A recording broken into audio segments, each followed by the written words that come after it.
En este segundo módulo vamos a referirnos fundamentalmente a las respuestas inmunológicas específicas a parásitos y hongos.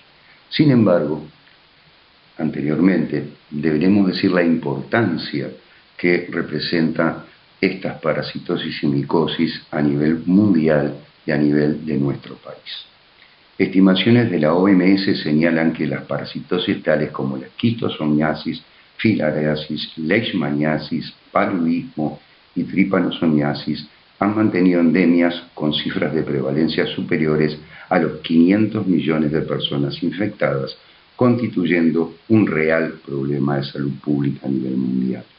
Por su parte, en nuestro país, el mayor impacto epidemiológico está representado por la enfermedad de Chagas, hidatidiosis, enteroparasitosis, giardiasis y oxidiosis, micosis sistémicas como la histoplasmosis, candidiasis, criptococosis y micosis superficiales como las dermatofitosis.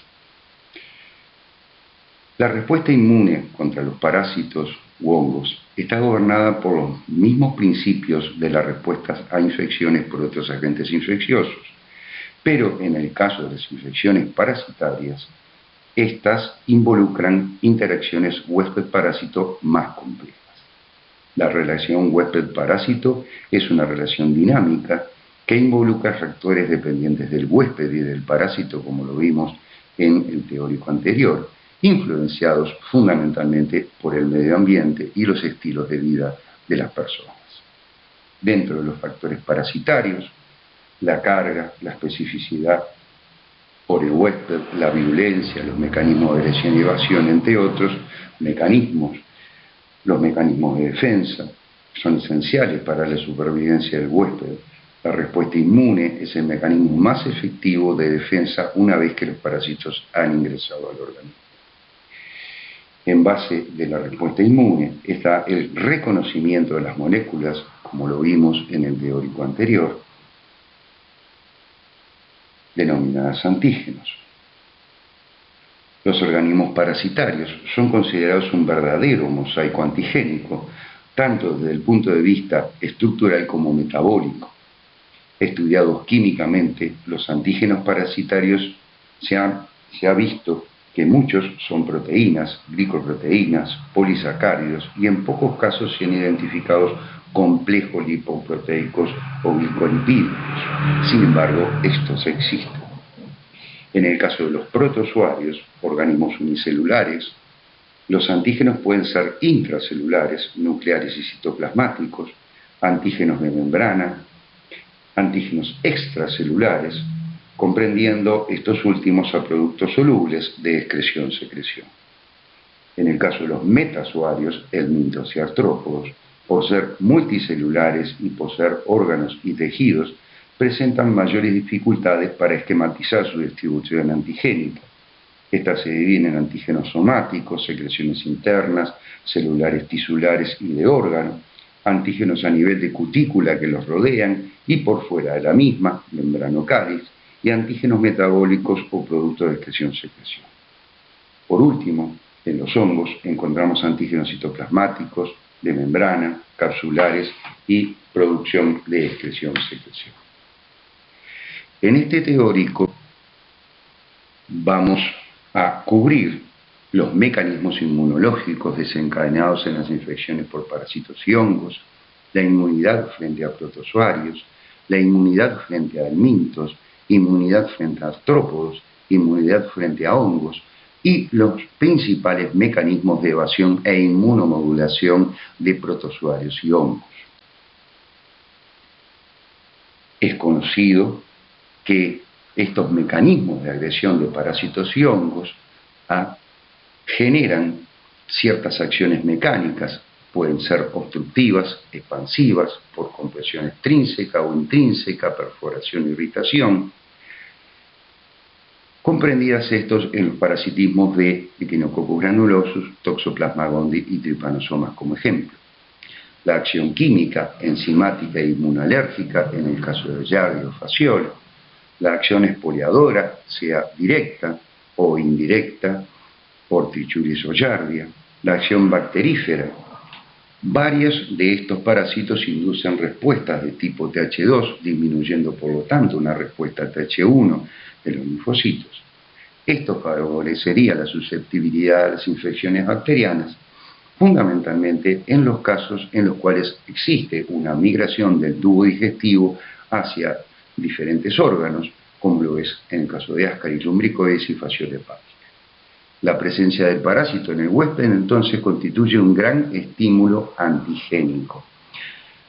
Este estímulo antigénico, solo el 5 al 7% de las inmunoglobulinas producidas, IgG, IgM, IgE, IgA, van a ser específicas contra el parasitismo, porque tanto parásitos como hongos presentan en su superficie o en sus productos de excreción-secreción diferentes epitopes que generan una respuesta inmune exagerada, pero que no generan una respuesta inmune específica. Dentro de los mecanismos específicos que son dependientes de la inmunidad adaptativa y constan de respuestas celulares humorales, van a depender fundamentalmente del tipo parasitario, sean estos protozoarios intracelulares, hongos intracelulares, extracelulares, helmintos, el estadio evolutivo del parásito, la etapa de infección, la localización, si éste tiene un tropismo celular o tisular, los mecanismos de evasión e inmunomodulación de la respuesta del hospedero propios y característicos del parásito que vamos a ver a lo último de esta presentación. Con respecto a la inmunidad frente a protozoarios, las formas intracelulares generalmente desencadenan una respuesta de tipo citokina Th1 con células TCD8 con producción de interferón gamma o CD4 positivas, que resultan en la destrucción de la célula infectada. Las formas extracelulares desencadenarían generalmente una respuesta de inmunidad humoral Th2 con producción de anticuerpos específicos.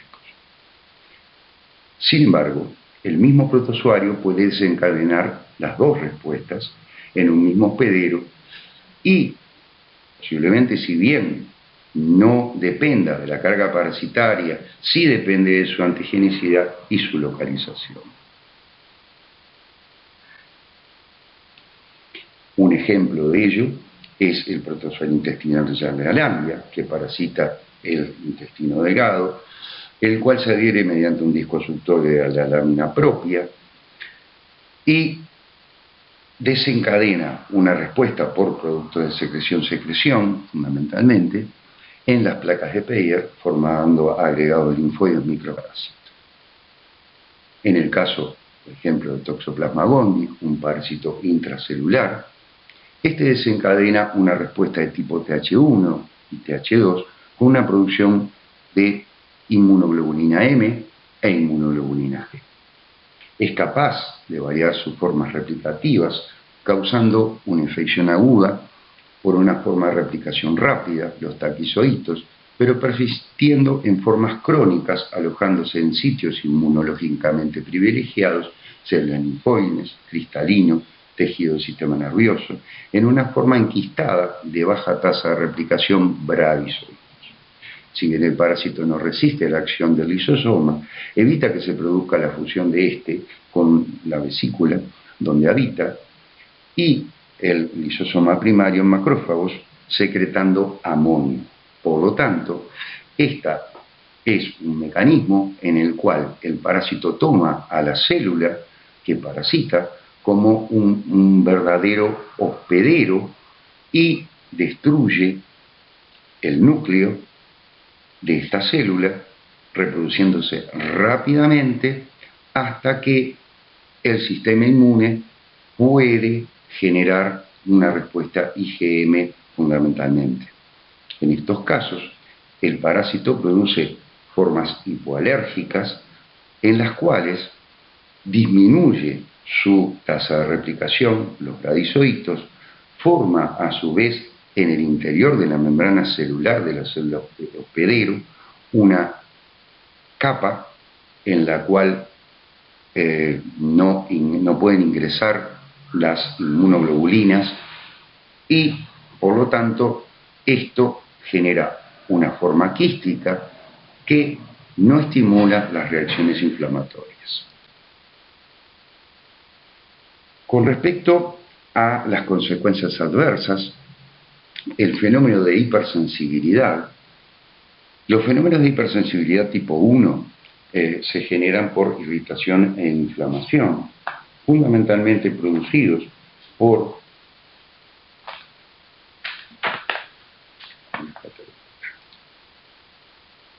Vamos ahora a la inmunidad frente a helmintos. La respuesta inmune específica que desencadenan los helmintos parásitos depende de su estado de desarrollo, estadios larvarios o adultos, y de su tropismo celular. Los helmintos parásitos son, como decíamos, un mosaico antigénico, ya que varía su composición de membrana citoplasmática y de metabolismo secretado según las formas larvarias o en el adulto. Los helmintos parásitos, a pesar de pertenecer a grupos taxonómicos diversos, son agrupados por su capacidad de inmunomodular la respuesta inmune del hospedero a través de la secreción de metabolitos, proteínas, vesículas extracelulares, entre otros mecanismos.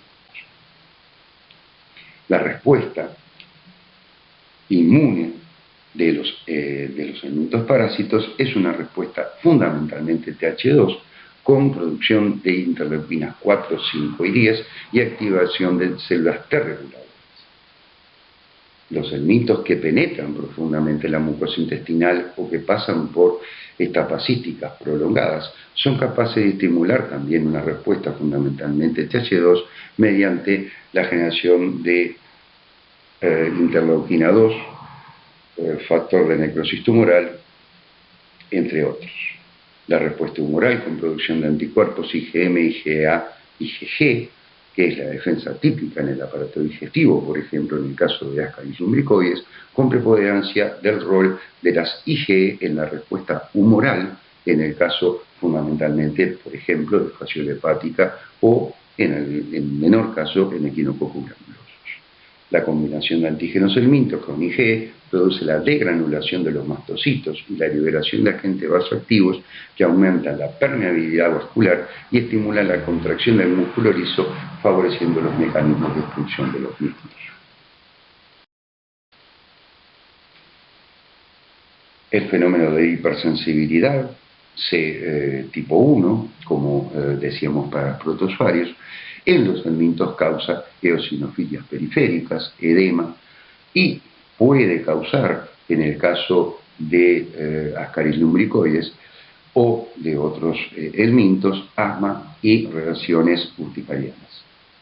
Los macrófagos, plaquetas y eosinófilos se unen en el G, unidos a parásitos, lo que aumenta la producción de enzimas lisosómicas en especies reactivas del oxígeno, leucotrienos y prostaglandinas, lo que estaría desencadenando un primer factor en las eosinofilias tipo 1. Estos eosinófilos son atraídos por moléculas quimiotácticas y se unen al parásito liberando su contenido, proteínas catiónicas y peroxidasa, sobre la cutícula de los gusanos. Como habíamos mencionado anteriormente, la acción bacterífera exacerba la respuesta tipo Th2, disminuyendo a los linfocitos Th1 y a su vez los niveles elevados de IgE reducen la acción de los monocitos polimorfonucleares, aumentando la susceptibilidad a infecciones bacterianas en el caso de aquellos helmintos con migración larvaria visceral. Veamos un ejemplo de la inmunidad frente a helmintos para comprender lo anteriormente expresado. El Ascaris lumbricoides es un nematode propio del hombre que presenta una migración larvaria al ingreso en el organismo por vía oral y que migra desde el intestino delgado, invadiendo la mucosa intestinal, pasando la circulación y pasando por el primer filtro al hígado, corazón y a la vía aérea. En la circulación hemática aérea rompe la unidad alveolar, pasando a la vía aérea propiamente dicha, para poder llegar a escalarla y poder llegar nuevamente a el tubo digestivo para poder llegar a generar su forma adulta. Dicho el ciclo de este parásito, sin ningún lugar a duda, va a producir una acción bacterífera a nivel intestinal, pero fundamentalmente va a producir una respuesta inflamatoria local a nivel pulmonar. Esta respuesta inflamatoria local a nivel pulmonar se caracteriza por una respuesta tipo TH2, con producción de interleuquinas 4, interleuquinas 13 e interleuquinas 5, que genera fundamentalmente la destrucción de algunos estadios larvarios, pero no la totalidad.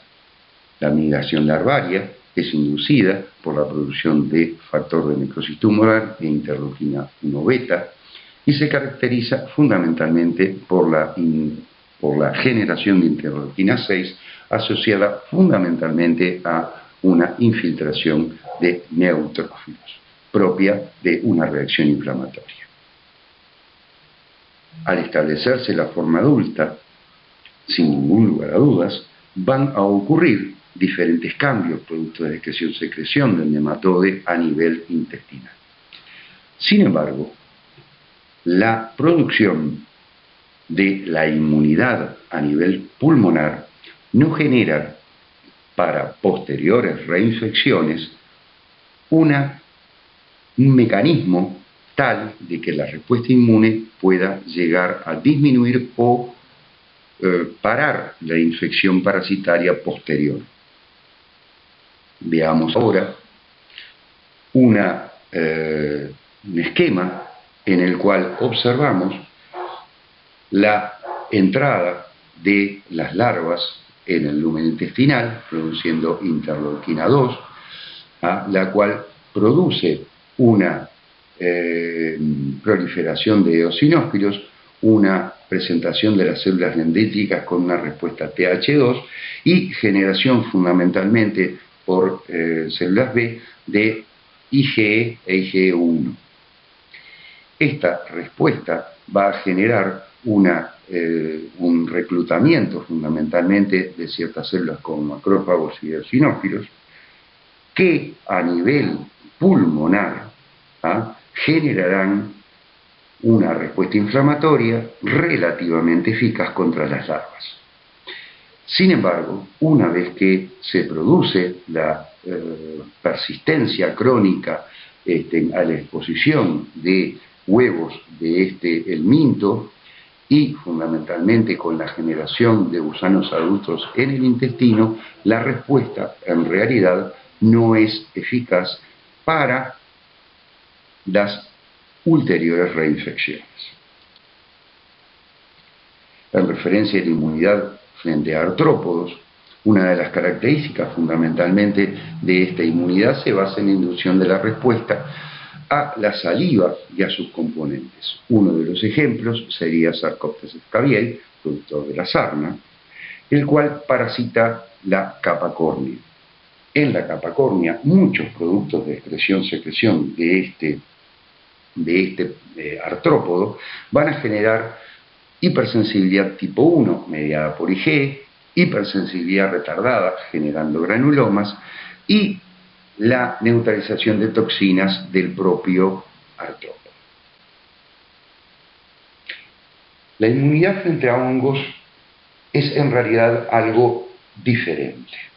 En las respuestas inmunes hay una gran preponderancia de los mecanismos de control de la invasión y el establecimiento del agente por parte del sistema inmune innato, con participación fundamentalmente de neutrófilos y de la flora normal de los PD.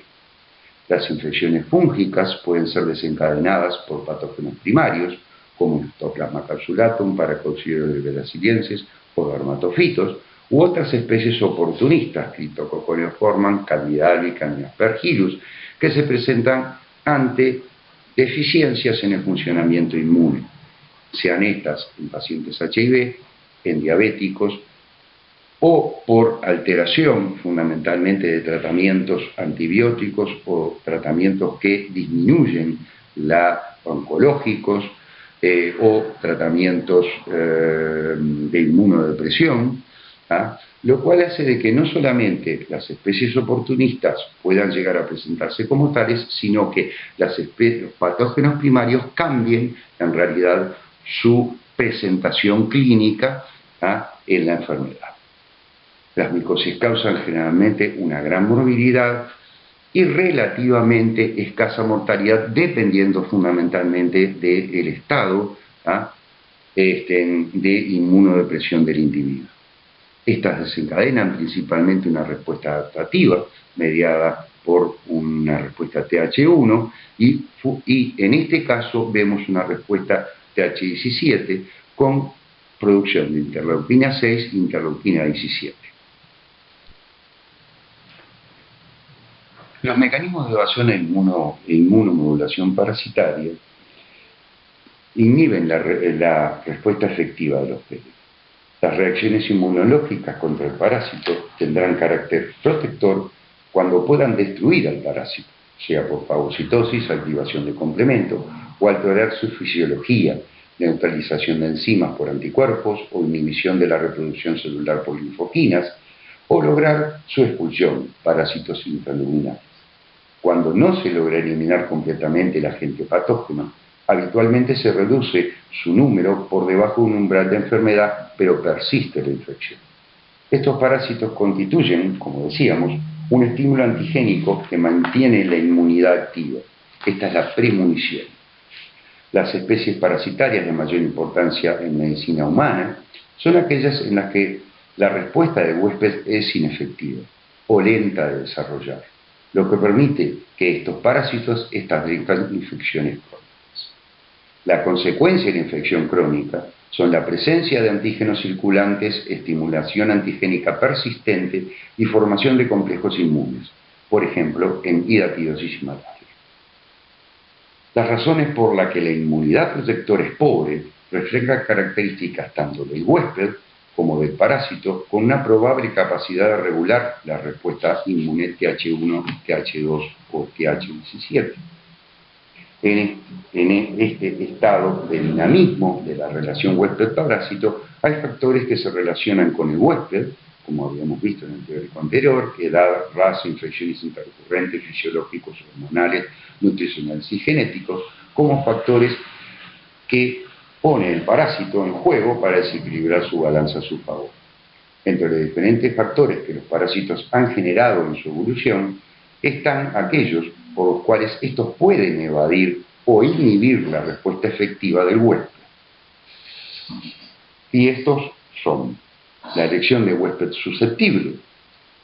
Es sabido que entre los vertebrados superiores existen diferencias en la resistencia o susceptibilidad frente a determinadas especies parasitarias.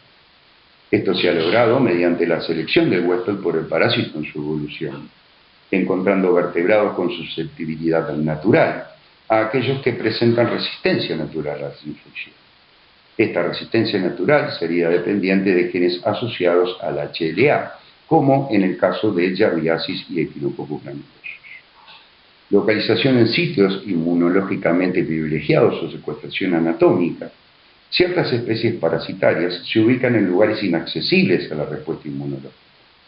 Este es el caso de microorganismos intracelulares que habitan en macrófagos, por ejemplo, bradizoitos de Toxoplasma gondii, amastigotas de Trypanosoma crucis en los músculos, levaduras de Histoplasma capsulatum en los macrófagos, o en células de tejido linfoide o estructuras anatómicamente aisladas como el cristalino o tejidos del sistema nervioso central.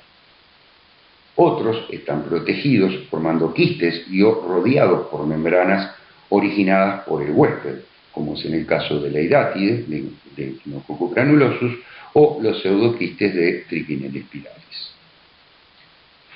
En el caso de la variación antigénica, este es el caso fundamentalmente de los tripanosomas africanos, los cuales por cambios secuenciales en la estructura química de sus antígenos en superficie durante el parasitismo, permiten que la nueva población de parásitos circulantes eluda y sobreviva al ataque del sistema inmune. Variación de antígenos en superficie emitidos o eclipsados. La parasitemia, por consecuencia, caería por destrucción de estos tripanosomas por acción de anticuerpos, y volvería a subir debido a la emergencia de nuevos parásitos con composición antigénica diferente. Este cambio estaría codificado genéticamente, siendo este un alto grado de evolución y adaptación al parasitismo. La depresión de la inmunocompetencia del huésped. La respuesta inmunológica aparece deprimida en varias enfermedades parasitarias. Esta depresión puede ser específica o no específica. En cuanto a la no específica, por ejemplo, las larvas nacidas de Trichininia spiralis producirían una sustancia con propiedades de factor citotóxico, lo que disminuiría transitoriamente la población tanto de linfocitos T como de linfocitos B.